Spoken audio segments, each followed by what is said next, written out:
Selamat pagi Bapak Ibu Saudara yang kasih Tuhan. Apa kabar semuanya? Baik. Oh, wow. Saya mau bilang terima kasih sama worship team yang sudah memimpin kita di dalam pujian, di dalam penyembahan. Saya percaya Saudara diberkati. Amin. Tadi satu lagu yang terakhir itu merupakan satu ungkapan yang luar biasa ya, bahwa kita punya Tuhan yang luar biasa kesetiaannya. Ada amin. Kesetiaan Tuhan itu luar biasa, tidak berhenti dalam kehidupan setiap kita. Saya mau ajak kita berdoa sekali lagi. Let's pray. Tuhan, kami mengucap syukur buat keberadaan-Mu di dalam kehidupan kami. Saat kami katakan tadi Tuhan, great is thy faithfulness. Kami mau katakan dengan sungguh-sungguh Tuhan, kami mau akui bahwa kesetiaan-Mu itu luar biasa di dalam kehidupan kami. Kami mengucap syukur bahwa kesetiaan-Mu luar biasa bagi diri kami Tuhan. Kesetiaan-Mu itu luar biasa bagi keluarga kami. Kesetiaan-Mu luar biasa di dalam penyertaan-Mu, di dalam penyediaan-Mu Tuhan, di dalam pendampingan-Mu Tuhan, di dalam kekuatan yang Tuhan berikan. Sebagai gembala, sebagai pemimpin, sebagai Bapa, sebagai Tuhan. Dengan setiap janji-janji-Mu yang luar biasa, Engkau setia di dalam segalanya.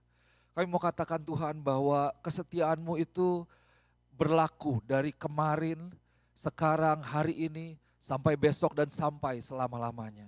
Kami mengucap syukur kesetiaan-Mu itu luar biasa Tuhan. Terima kasih Tuhan boleh menjadi Tuhan di dalam kehidupan kami. Saat ini berdoa, saat kami mendengarkan firman Tuhan, Engkau yang boleh menyatakan diri-Mu lebih lagi. Roh Kudus bekerja di antara setiap kami boleh dibawa untuk semakin mengenal siapa gembala yang ada bersama-sama dengan kami. Dan terus gereja Tuhan boleh dibangun menjadi gereja yang kuat, menjadi gereja yang menjadi berkat. Di dalam nama Yesus kami berdoa, amin. Amin. Amin. Bapak Ibu Saudara yang kasih Tuhan, ini kita di bulan November minggu terakhir ya. Saya kemarin pikir ini sudah minggu pertama Desember, ternyata belum. Sudah pikirnya mau perjamuan, tapi ternyata belum. Pagi ini saya mau sampaikan satu firman Tuhan, saya beri judul yaitu Blessed Hope. Atau satu pengharapan yang diberkati, satu pengharapan yang penuh dengan kebahagiaan. Blessed Hope. Kemarin kita pas Thanksgiving, saya senang sekali kita berkumpul bersama-sama yang bisa berkumpul ya. Dan saya tanya satu pertanyaan sebenarnya dan saya minta untuk kita boleh kesaksian dan beberapa dari kita menyaksikan bahwa apa istilahnya yang kita bersyukur pada Thanksgiving ini gitu. Kita bersyukur karena apa? Dan banyak dari kita pada intinya itu setuju semuanya, kita bersyukur karena kita memiliki Tuhan tentunya. Dan kita memiliki keluarga, yaitu keluarga yang immediate, keluarga yang langsung ya. Itu satu hal yang jangan sampai kita lupakan. Ada banyak mungkin dari kanan kiri kita yang tidak memiliki privilege itu. Begitu yang perlu istilahnya menghabiskan atau mengeluarkan uang untuk bertemu dengan keluarga, termasuk saya misalnya. Tapi kalau saudara punya orang tua, punya anak, punya istri, punya suami, itu merupakan satu berkat yang luar biasa. Ada amin? Dan juga kita mengucap syukur intinya bahwa kita memiliki sebuah keluarga rohani. Saudara, saya nggak bisa tekankan istilahnya berulang-ulang ini penting dan penting sekali dan bagaimana pentingnya dan begitu signifikan, begitu berarti sebuah keluarga rohani. Ada banyak penelitian yang dilakukan, kemarin saya sampaikan ada satu penelitian yang dilakukan oleh Harvard University, itu dibilang bahwa orang yang ada di dalam gereja sampai hari ini tuh itu mereka lebih tidak stres, mereka lebih bahagia. Jadi ini menarik ya, satu penelitian yang dilakukan bukan oleh lembaga rohani tetapi meneliti tentang keberadaan gereja bahkan di Amerika ini. Jadi ini adalah bukti bahwa memang di dalam gereja Tuhan, di mana di situ karena ada Tuhan, itu ada damai, ada sukacita, ada pengharapan, dan itulah yang memberikan kita kekuatan dalam perjalanan kehidupan kita sehari-hari. So jangan anggap remeh sebuah keluarga rohani, kita mengucap syukur. Saya mengucap syukur buat setiap pribadi yang ada di tempat ini dan itulah yang menjadi satu keluarga yang indah di dalam Tuhan. Amin. So, saudara yang kasih Tuhan, minggu-minggu ke depan kita akan memasuki minggu-minggu Natal ya. Kalau tadi kita lihat Kita mengucap syukur karena keluarga, kita mengucap syukur karena keluarga rohani, kita mengucap syukur tentunya karena berkat yang Tuhan berikan, penyediaan Tuhan, pekerjaan, keuangan dan lain sebagainya. Tapi saya mau ajak untuk kita boleh fokus dalam beberapa minggu ke depan kepada Tuhan kita Yesus Kristus. Di mana Natal itu sendiri memang kita banyak sekali, kita mulai dengan dekorasi dan lain sebagainya. Tapi terlepas dari semuanya itu, kita boleh fokuskan mata kita kembali bahwa Natal itu semuanya mengenai Kristus Yesus. Jangan lupa bahwa di dalam Christmas itu ada Christ. And Christ is the reason for the season. Saya bilang bahwa ada Christ in Christmas itu bukan hanya mengacu kepada bahwa ada kata Christ di dalam kata Christmas. Tapi memang di dalam Natal itu sendiri, itu berbicara tentang Kristus itu sendiri. Dan itulah yang menjadi fokus kita. So, hari ini saya bagikan tentang Blessed Hope. Ini adalah minggu pertama di mana kita masuk dalam namanya masa Advent. Nah kita lihat, Advent itu apa ya? Advent itu dirayakan oleh banyak gereja Tuhan, banyak umat Tuhan. Dari awalnya kata Advent itu berasal dari bahasa Latin, itu berarti coming atau arrival ya, berarti kedatangan. Jadi ini Tuhan Yesus juga punya ETA. ETA-nya cuma tidak diketahui oleh setiap kita, estimated time of arrival. Jadi ada arrival, itu adalah namanya Advent.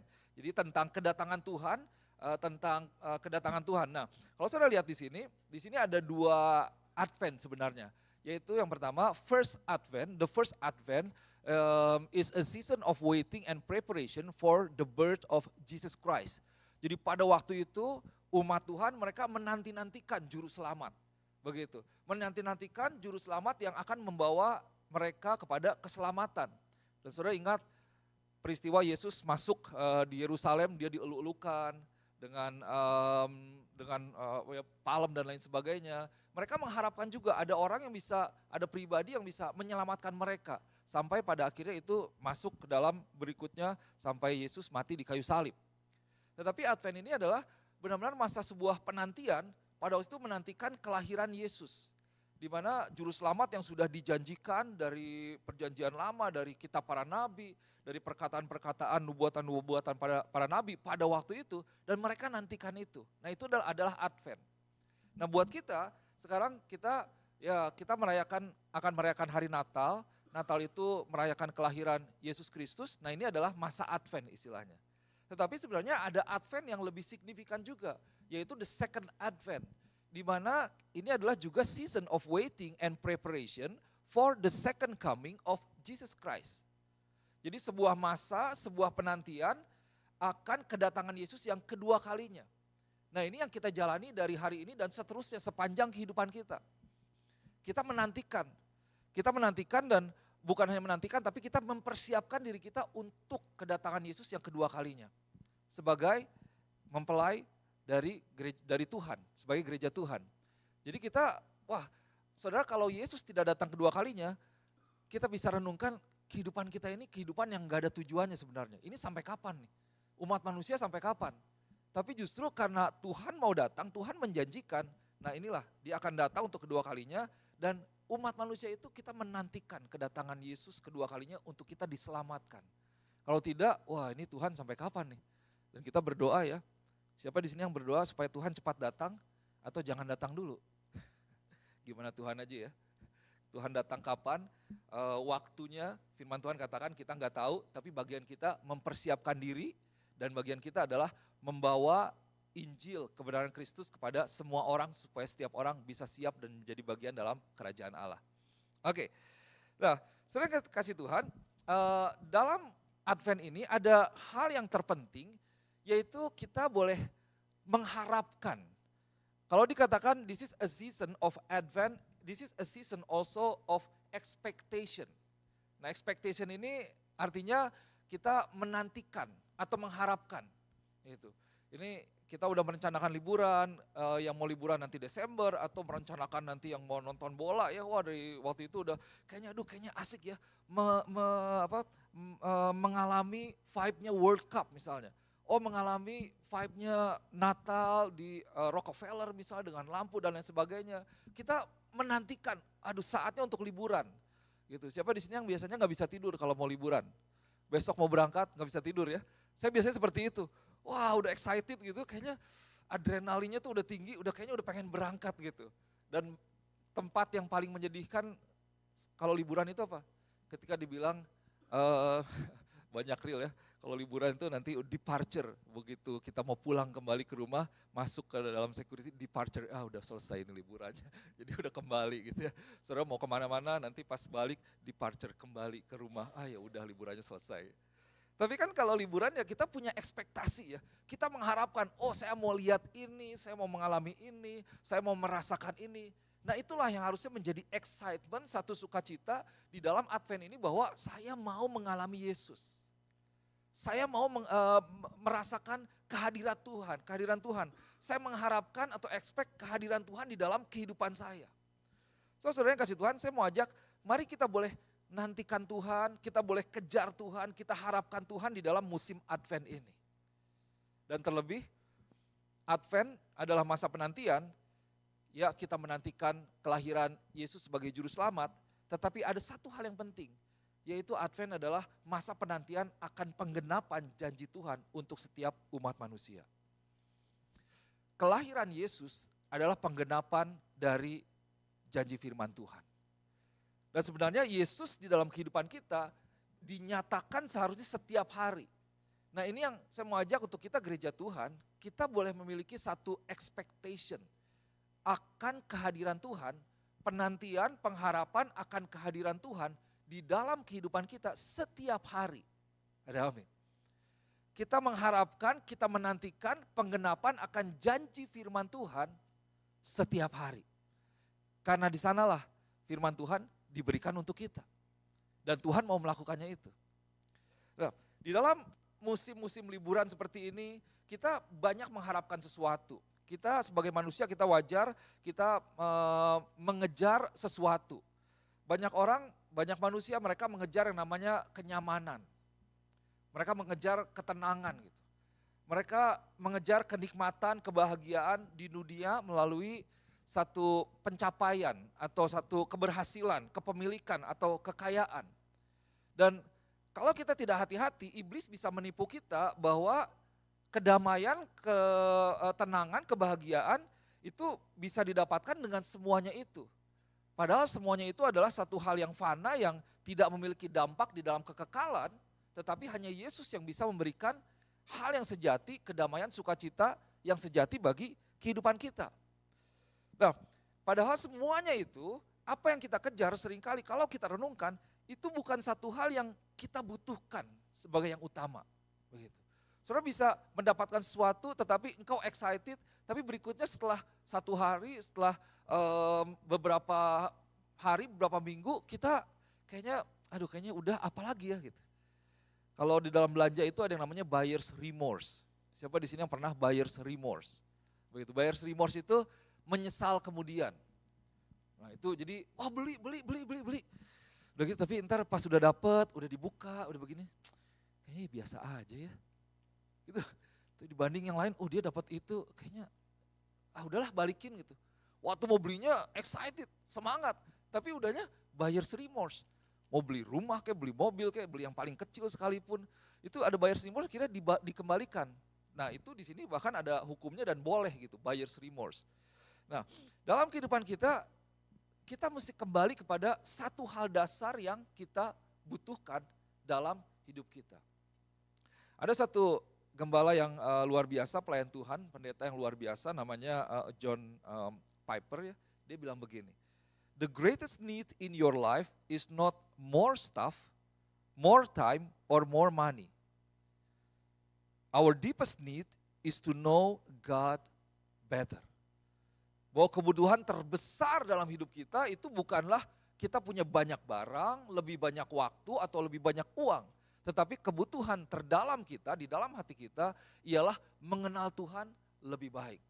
Mengenal Tuhan lebih baik. Nah itu yang menjadi kebutuhan utama kita, kebutuhan terdalam kita.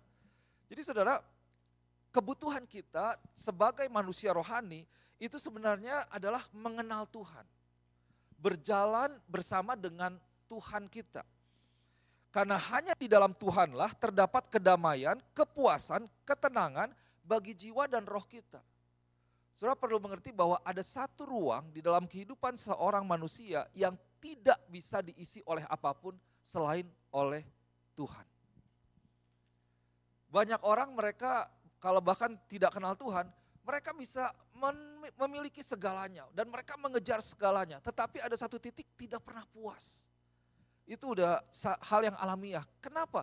Karena memang satu ruang itu tidak bisa diisi oleh apapun.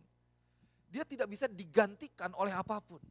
Dia hanya bisa diisi oleh Tuhan, hubungan dengan Tuhan, yaitu ya perjalanan bersama dengan Tuhan yang adalah pencipta kita.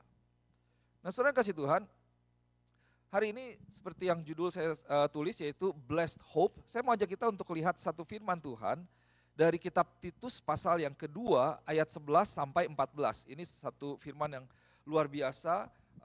So minggu pertama Advent ini saya mau bahas tentang hope, khususnya blessed hope. Nah, saya bacakan bahasa Indonesianya ya. Firman Tuhan katakan seperti ini. Karena kasih karunia Allah yang menyelamatkan semua manusia sudah nyata, Ia mendidik kita supaya kita meninggalkan kefasikan dan keinginan-keinginan duniawi dan supaya kita hidup bijaksana, adil, dan beribadah di dalam dunia sekarang ini dengan menantikan penggenapan pengharapan kita yang penuh bahagia dan pernyataan kemuliaan Allah yang maha besar dan juru selamat kita Yesus Kristus yang telah menyerahkan dirinya bagi kita untuk membebaskan kita dari segala kejahatan dan untuk menguduskan bagi dirinya suatu umat kepunyaannya sendiri yang rajin berbuat baik. Kita lihat yang New International Version. Dikatakan seperti ini. For the grace of God has appeared that offers salvation to all people.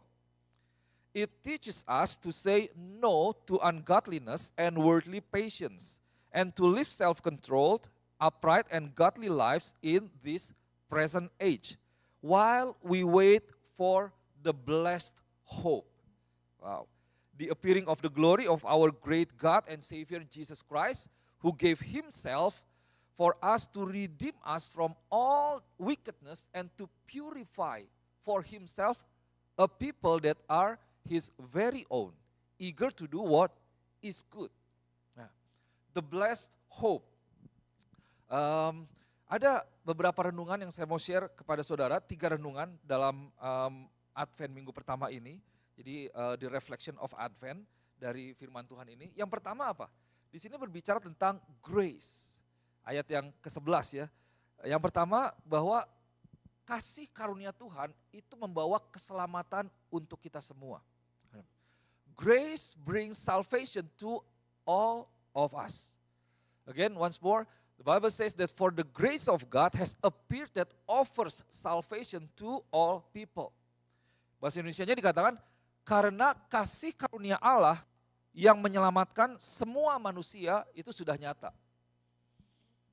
Kasih karunia Allah menyelamatkan semua umat manusia. Kita masuk dalam minggu Natal. Saudara sadari bahwa kita adalah orang-orang yang diselamatkan. Ada amin. Kita adalah pribadi yang diselamatkan. Engkau adalah pribadi yang ditebus dan lunas harganya. Kita diselamatkan oleh kasih karunia Tuhan. Kita diselamatkan bukan karena usaha kita untuk menyelamatkan kita sendiri. Tidak ada orang yang bisa melakukan apapun untuk menyelamatkan dirinya sendiri. Kita tidak bisa melakukan perbuatan baik, kita tidak bisa memberikan sebanyak apapun untuk kita bisa diselamatkan dari dunia ini. Dari penalti hukuman atas dosa. Keberadaan kita, kepintaran kita, kepemilikan kita, kondisi kita, status kita, itu tidak menyelamatkan kita. Nah firman ini singkat, dibilang for the grace of God has appeared that offers salvation. In simple words, we are saved by the grace of God. Kita diselamatkan karena kasih karunia Tuhan. Kita diselamatkan kasih karunia Tuhan. Jadi semua adalah kasih karunia Tuhan yang begitu luar biasa dalam hidup kita. Ingat Yohanes 3 ayat 16 firman Tuhan katakan, karena begitu besar kasih Allah akan dunia ini sehingga ia mengaruniakan anaknya yang tunggal. Supaya setiap mereka yang percaya kepadanya tidak binasa melainkan memperoleh hidup yang kekal. Jadi Tuhan yang mendatangi kita, bukan kita yang mendatangi Tuhan. Tuhan yang berusaha, Tuhan yang memberikan dirinya, Tuhan yang mengorbankan dirinya sehingga dia mati di kayu salib untuk menyelamatkan kita. Jadi kita tidak mencari keselamatan, tapi keselamatan itu yang diberikan, ditawarkan kepada kita.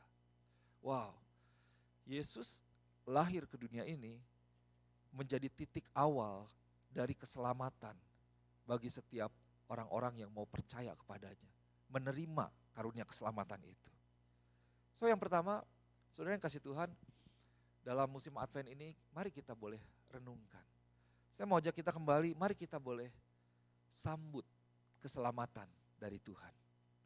Keselamatan bukan hanya berbicara tentang keselamatan kekal.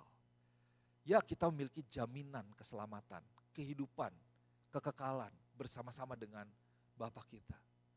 Tetapi ada keselamatan di dalam kehidupan kita saat ini. Dan itulah janji firman Tuhan buat setiap kita. Kita mengucap syukur buat perlindungan Tuhan, buat keselamatan yang Tuhan berikan di dalam banyak hal. Dan kita mengucap syukur buat kasih Tuhan, kasih karunia Tuhan.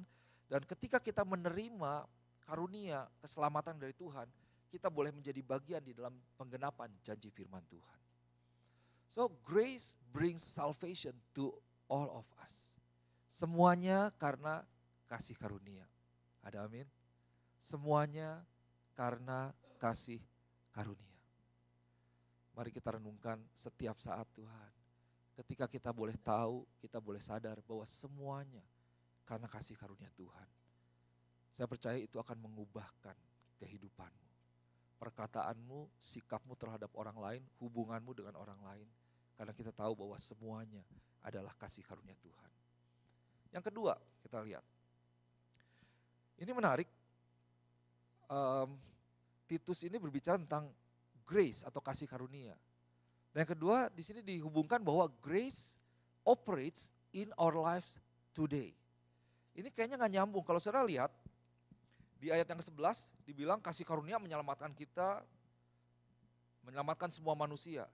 Kemudian ia mendidik kita supaya kita meninggalkan kefasikan dan keinginan-keinginan duniawi, dan supaya kita hidup bijaksana, adil, dan beribadah di dalam dunia yang sekarang ini.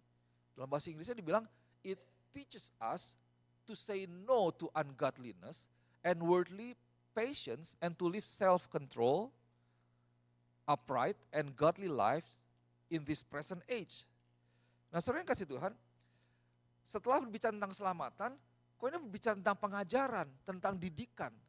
Dan di sini dalam ayat ini didikan ini memiliki arti seperti orang tua mendidik anak-anaknya untuk menjadi baik ya.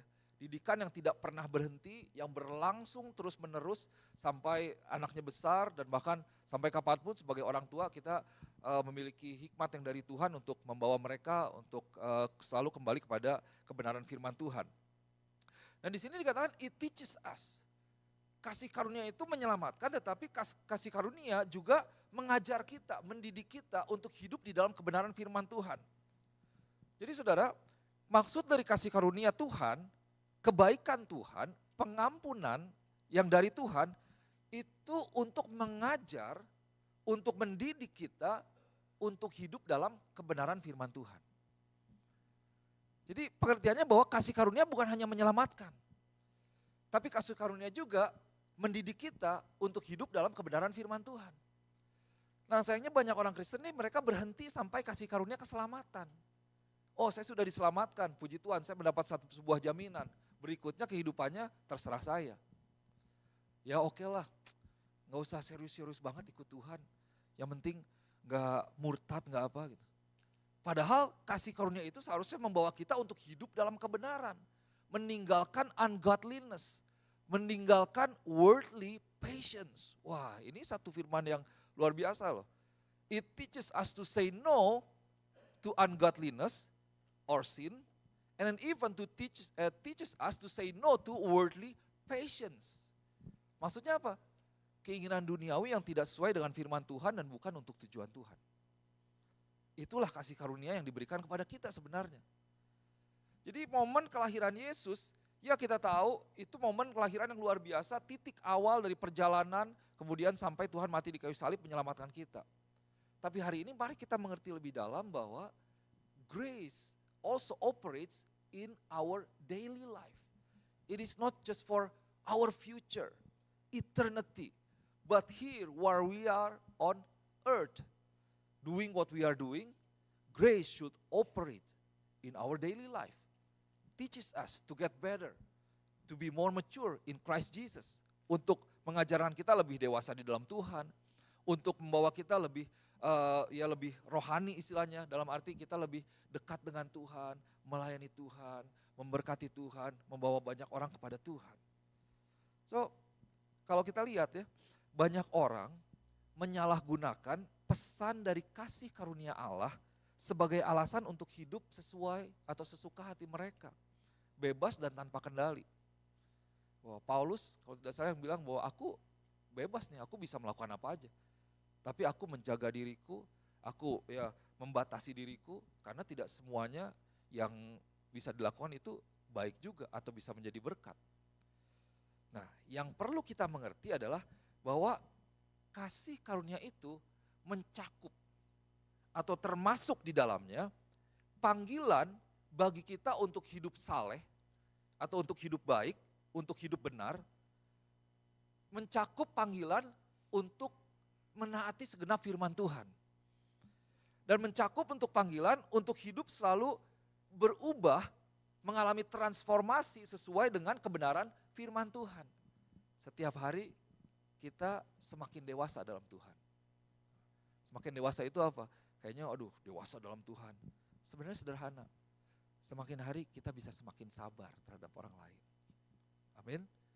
Semakin hari kita bisa semakin baik. Kalau dulu misalnya senangnya ditraktir orang gitu, nggak pernah nraktir orang.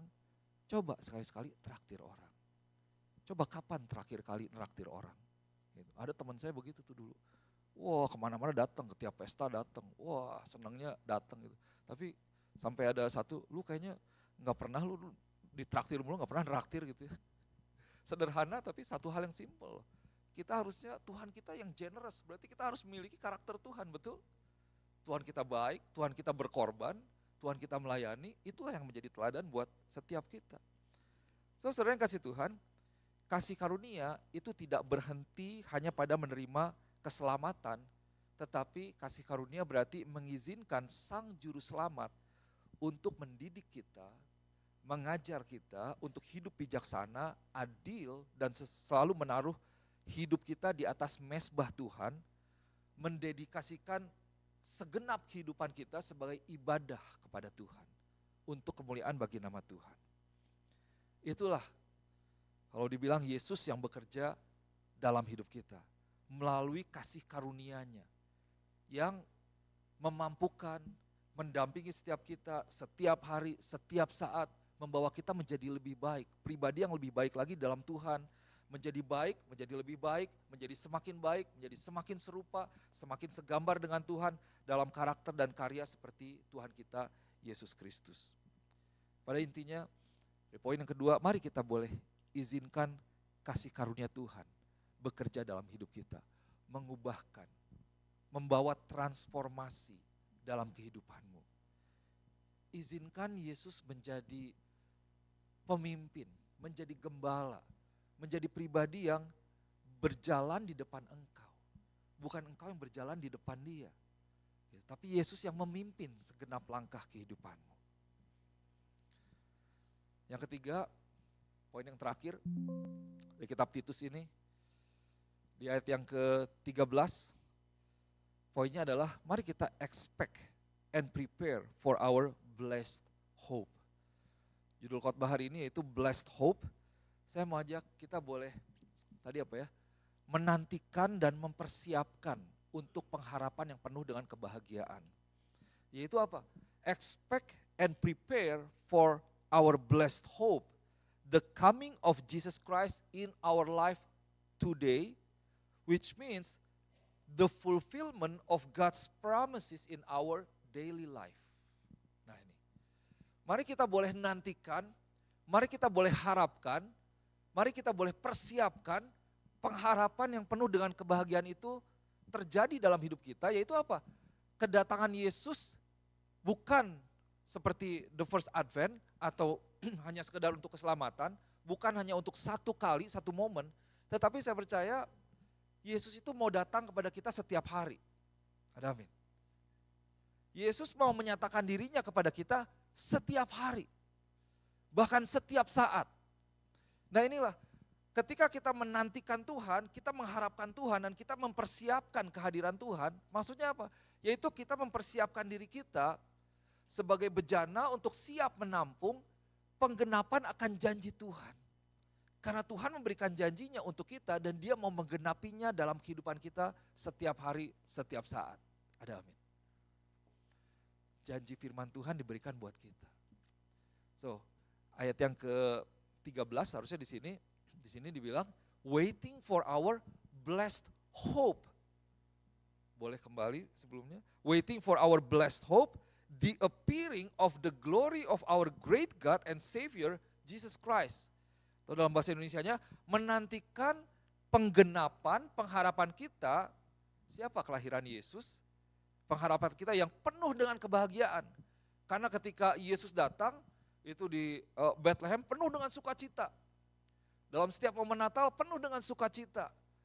Wah, masa ngedekor dari mulai itu masa yang penuh dengan sukacita. Dan kedatangan Tuhan atau penggenapan Tuhan lewat penggenapan janjinya, itu merupakan satu hal yang penuh dengan kebahagiaan. Gitu. Di sini menantikan penggenapan pengharapan kita yang penuh bahagia dan penyataan kemuliaan dari Allah yang maha besar dan juru selamat kita yaitu Yesus Kristus. Saudara ingat siapa Yesus? Bahwa salah satunya Yesus itu dikatakan firman yang menjadi manusia dan diam di antara kita. Kebenaran yang menjelma menjadi manusia. Tapi dia adalah kebenaran, dia adalah Tuhan, dia adalah Allah. Nah dia adalah pengharapan yang penuh dengan kebahagiaan. Jadi menantikan Yesus bukan hanya kita menantikan Yesus yang memang nanti akan datang untuk kedua kalinya. Yang mana kita mempersiapkan diri kita untuk semuanya itu, semua orang akan dibangkitkan. Tetapi mari kita boleh mengharapkan kehadiran Yesus setiap hari dalam hidup kita. Menantikan pernyataan Tuhan. Menantikan janji kebenaran firman Tuhan dinyatakan dalam hidup kita hari ini, saat ini. Jadi waktu kita berdoa, Tuhan, aku mau menantikan Tuhan hari ini. Setiap hari Minggu doa yang menjadi doa saya, Tuhan, lewat ibadah hari ini Engkau nyatakan dirimu kepada setiap umat Tuhan, kepada gereja Tuhan. Biar setiap kami boleh mengalami Tuhan. Kami boleh mengenal Tuhan. Kami boleh merasakan Tuhan. Merasakan kasih Tuhan. Mengalami kekuatan yang dari Tuhan. Kami boleh disegarkan kembali. Bahwa Tuhan di dalam pertemuan ibadah ini, hadirat Tuhan itu boleh ada. Ketika kami berkumpul, Engkau bekerja, Roh Kudus bekerja. Ya kami pulang tidak sama kembali. Tetapi kami boleh kembali dikuatkan oleh Tuhan. Firman Tuhan memberikan inspirasi, memberikan kekuatan, memberikan kesegaran. Ada banyak orang mungkin yang datang Tuhan. Mereka datang dengan stres, mereka datang dengan depresi, mereka datang dengan masalah. Mereka datang dengan kebingungan, dengan banyak hal, dengan konflik dan lain sebagainya. Tuhan, hanya Engkau yang mampu memberikan kekuatan, kesegaran, kedamaian, ketenangan bagi kehidupan mereka. Untuk itu Tuhan, hari ini ketika kami beribadah kepada Tuhan, nyatakan dirimu. Saya berdoa, nyatakan dirimu, aku mau mempersiapkan hatiku Tuhan.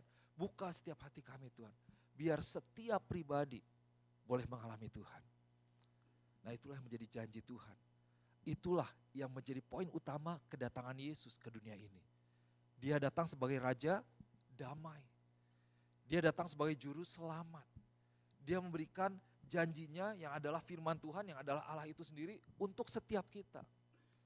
So, menantikan Yesus atau masa Advent ini, season of waiting, season of expectation, itu bukan hanya menantikan kedatangan Yesus yang kedua kalinya.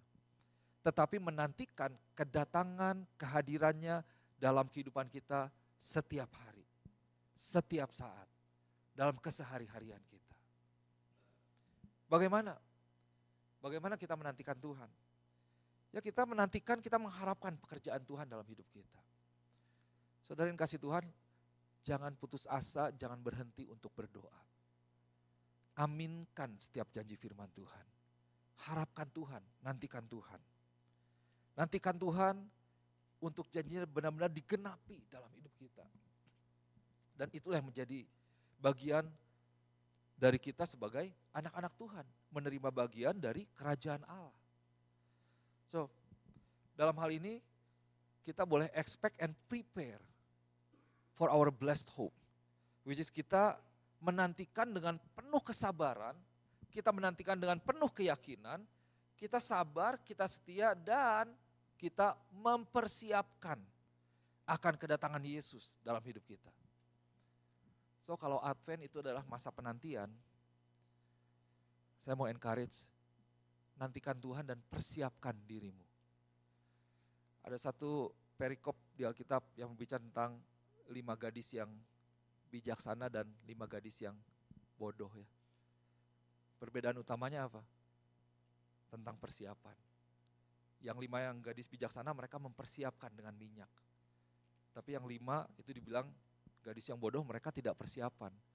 Ketika mempelainya datang, mereka kehabisan minyak, mereka beli minyak, nggak tahu mungkin di Rochester habis perlu perginya ke Boston gitu, pas balik mempelainya udah pergi. Nggak ada persiapan, tidak mempersiapkan diri mereka. Kira mereka terlewat untuk menjadi bagian dalam kemuliaan, dalam sukacita yang luar biasa. Saudara yang kasih Tuhan, persiapkan dirimu untuk janji Tuhan digenapi di dalam kehidupanmu. Ada amin?